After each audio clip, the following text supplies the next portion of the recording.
দ্বীনের ক্ষেত্রে আত্মত্যাগের লেভেলগুলো আমি আপনাদের স্মরণ করিয়ে দিচ্ছি, একটু খেয়াল করেন। আল্লাহু আকবার।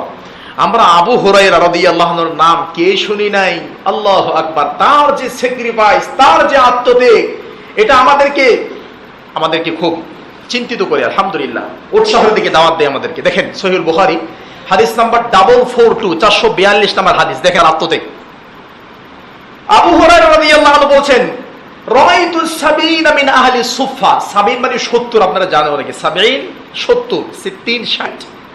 রাআইতু 70 মিন আহলি সুফা, আমি আহল সুফা বারান্দাবাসী, চত্বরবাসী, যেটা আমরা এখন বেলকনি বলি। আল্লাহর নবী তো তখন বেলকনির মধ্যে বারান্দা ছিল, মসজিদে নববী, যেটা এখন আল্লাহ নবীর কবর, এটাই নবীর বাড়ি, বাড়ির পাশে যে বারান্দা। রাআইতু 70 মিন আহলি সুফা, আমি আবু হুরায়রা আমার চোখে 70 জন সুফাবাসী বারান্দাবাসীকে দেখেছি।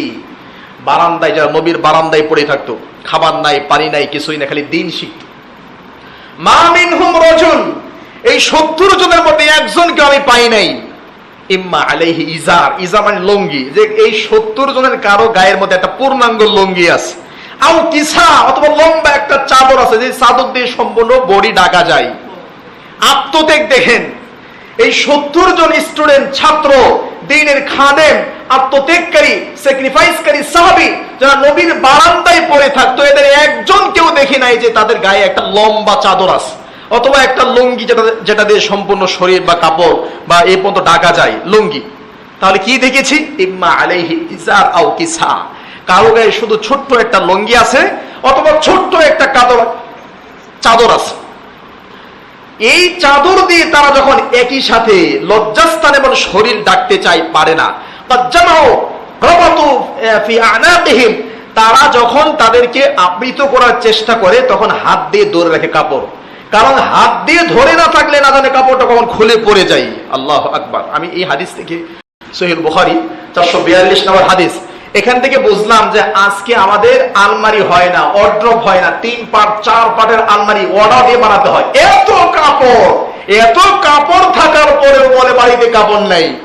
এত কাপড়, এত আনন্দ, এত বিলাসিতা, এত কিছুর পরেও আপনি যদি বলেন যে আমি কুরবানি করে যাচ্ছি, আরে কিসের কুরবানি?